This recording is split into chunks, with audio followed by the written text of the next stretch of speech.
É... Olá, meus amigos do canal. Vamos fazer uma pequena resenha desse livro aqui, História do Brasil, escrito pelo padre Rafael Galante. É o tomo de número 1, que vai de 1500 a 1624. Na verdade, eu quero somente mostrar algumas coisas que eu marquei. Aqui está o sumário do livro. A introdução fala sobre Portugal, fatos que levaram ao descobrimento do Brasil, usos e costumes de Portugal. Ele começa aqui da época 1, o livro é dividido em 3 partes: época 1, época 2, a época 3 já vai falar sobre o Brasil espanhol, a época dos espanhóis aqui no Brasil. A época de número 1 vai de 1500 a 1549.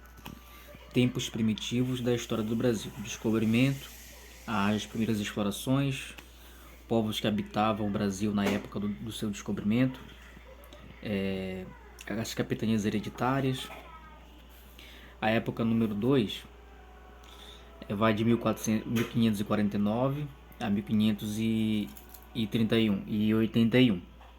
Tomé de Souza, procedimentos dos primeiros jesuítas, Dom Duarte, Mendes Sá, sucessores de Mendes Sá, Estado do Brasil, 1581.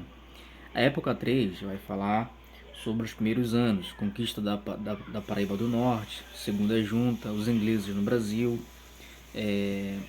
Dom Francisco de Souza, Diogo Botelho, Dom Diogo de Menezes, Ceará e Maranhão, Ceará, Maranhão e Pará, o Sul, Pará, Maranhão. Aí tem uma apêndice, que é a carta do Padre Figueira e os agradecimentos. Aqui é uma breve introdução, um prefácio, né? Aqui ele começa com uma introdução,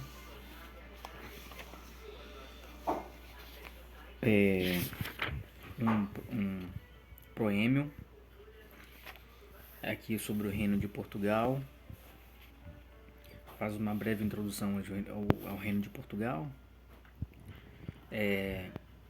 Aqui já vem com as partes que eu filmei, que eu marquei, já vem com as partes que eu marquei. Dom Dinis, desde 1279, rei lavrador e pai das musas, fundou a Ordem de Cristo e a Universidade de Lisboa, transferida pouco depois para Coimbra. Dom Fernando, 1367 a 1383, último rei da dinastia de Borgonha, a fim de promover a agricultura, publicou a Lei das Seis Marias, segundo a qual as terras abandonadas deveriam passar para outro dono, se o proprietário não quisesse cultivá-las.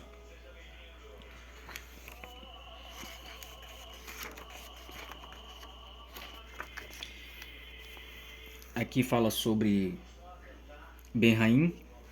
Procedem alguns que Martinho Benraim, natural de Nuremberg, em 1430 a 1506, desde o ano de 1460, descobriu a Faial.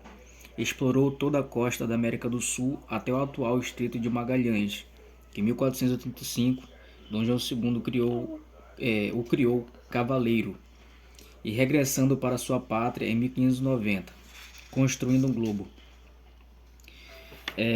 Aqui ele explica: não queremos com isso negar que alguma parte da América fosse já conhecida antes de Colombo, porque sabemos que pelo meado do século X, os noruegueses descobriram a Islândia e a Groenlândia, onde se estabeleceu em 1986 Érico o Ruivo, e que em 986 Bjorn foi por um temporal arrastado até a costa moderna da Nova Inglaterra, da qual no ano 1000 tomou posse Leif, filho de Érico o Ruivo, dando-lhe o nome de Vineland, em atenção ao grande número de videiras silvestres que encontrou nesse país. Sabemos igualmente que nos séculos seguintes continuaram esses bravos islandeses a fazer diversas viagens para a costa oriental da América, e na direção do Polo Ártico, que em 1390 o faziam os venezianos Nicolau e Marcos Zeni reconhecer alguma parte da América Setentrional. Mas estes descobrimentos não podem comparar aos atribuídos a Ben-Haim, porque sobre serem pelo norte, pertence a uma época muito anterior à de Colombo.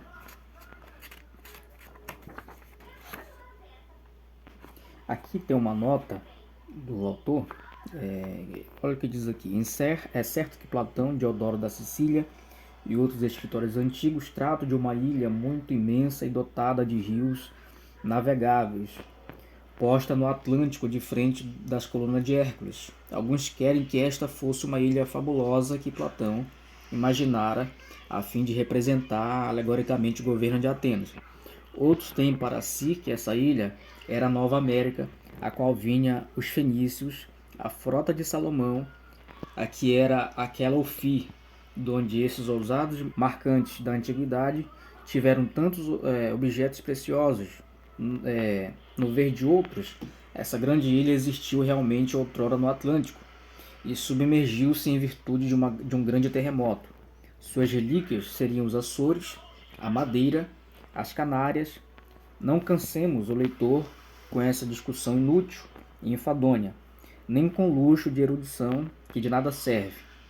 Quem desejar ver os autores que disto tratam, o achará no tomo 5º, na página 187 da revista Trimencial do Instituto Histórico e Geográfico Brasileiro, que resolve as duas questões em sentido negativo. Pode consultar igualmente o padre Simão de Vasconcelos, Crônicas do Campo da Companhia de Jesus no Brasil, página e etc.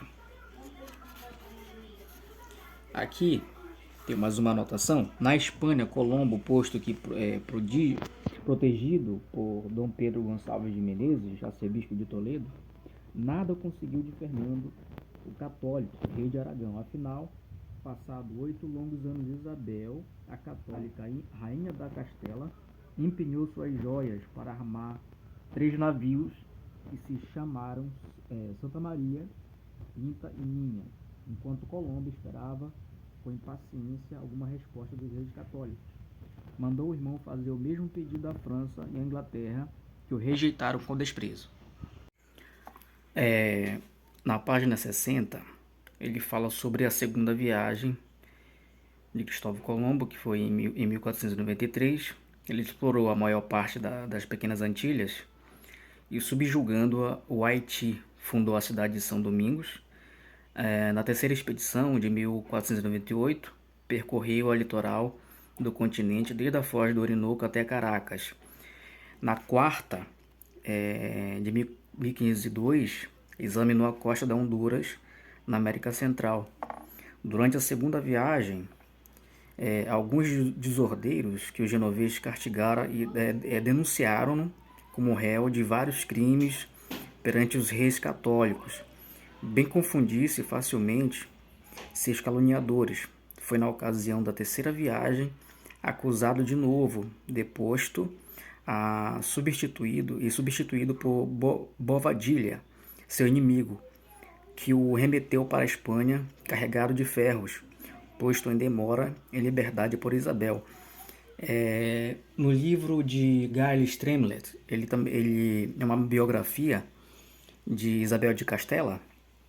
Ele narra que Cristóvão Colombo ele foi acorrentado até, e ele quis que continuasse assim para que Isabel pudesse ver a forma que ele estava sendo tratado, né, dessas regiões até a Espanha. Postos em demora e liberdade por Isabel, negou-se Fernando a restituir-lhe seus títulos e mal lhe concedeu licença para empreender a quarta viagem, que foi muito desastrada, regressando para a Espanha e encontrando a rainha, sua protetora, no leito de morte, em 1504. Foi desprezado pelo rei, que o deixou morrer de sentimento de miséria em Valladolid, no ano de 1500. Aqui diz que as suas cinzas, depositadas primeiro na Catedral de Sevilha, foram depois transferidas para o Haiti e mais tarde para Havana. Aqui ele faz um pequeno resumo sobre as viagens de Colombo. Aqui no finalzinho, ele fala sobre as consequências do feliz resultado dessa expedição. Sumiu ao rei Dom Manuel o título de senhor da navegação, da conquista do comércio da Etiópia, da Arábia, da Pérsia e da Índia. Ergueu pela mesma razão, na sua ermida de Belém, posta em Rastelo, um suntuoso templo, que depois tomou por jazigo de sua sepultura. Fundara esta ermida o infante Dom Henrique, o qual entregou a alguns religiosos do convento de Tomar, com a obrigação de administrarem os sacramentos aos navegantes, especialmente quando estes partiram para as terras longínquas. Aqui já fala sobre usos e costumes de Portugal. Aristocracia. O que diz a aristocracia? A população livre de Portugal podia, nos primeiros anos do reino, dividir-se em nobres e plebeus ou peões. Subdividiam-se os nobres e ricos homens em fações. Chamavam-se ricos homens e senhores que tinham vassalo ao seu serviço. Os infações eram nobres por linhagem, ou fidalgo, que significa filho de algo ou de alguém, mas filhos segundos e, por conseguinte, sem terras e pobres.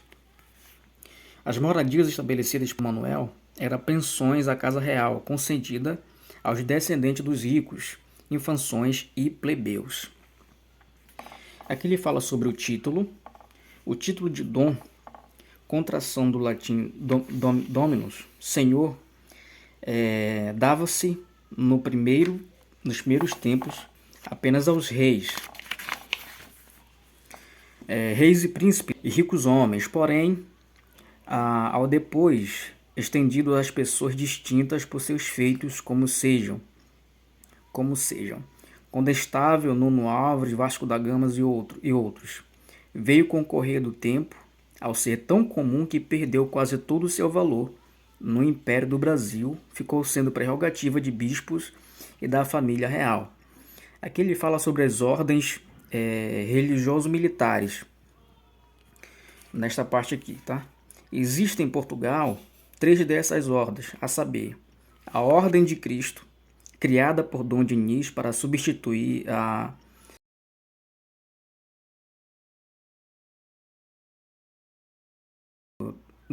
dos Templários, cujos bens herdou ele foram em 1319 confirmados pelo Papa João XXII, a Ordem de Santiago da Espada, ramo a princípio dá no mesmo nome em Castela, na qual foi em 1288 desanexada pelo Papa Nicolau IV. A Ordem de São Bento, vulgarmente de Avis, fundada em 1146 por alguns particulares, organizada em 1162 por Dom Afonso, que em 1181 lhe cedeu a cidade de Avis. Em 1213 foi reunida a Ordem da Calatrava, existente em Leão, da qual, a pedido de Dom João I, separou o Papa Eugênio IV. Desde aqui, da Pia Humanitária, instituição na qual se alistaram em grande número os primeiros do reino, foi inaugurada no dia 5 de agosto de 1498, a Capela da Virgem da Piedade. Existe na sede de Lisboa. Dom Manuel, tomando-a sob sua alta proteção, lançou para ela os alicerces de um suntuoso edifício, acabado por Dom João III em 1534. Enriqueceram os nossos monarcas esta instituição nos numerosos e muito consideráveis privilégios. Sobre o modelo de Lisboa, se fundaram em seguida todas as outras misericórdias, tanto do reino como das processões ultramarinas. A primeira que possuiu o Brasil foi a de Santos, cuja fundação devida a Brás Cubas, em 1537, confirmou o Alvará Régio de 1551. Tá? Então vamos terminar por aqui, mas logo farei um vídeo sobre, aqui é a introdução, né? Aqui ainda está a época primeira, dos tempos primitivos da história do Brasil em diante.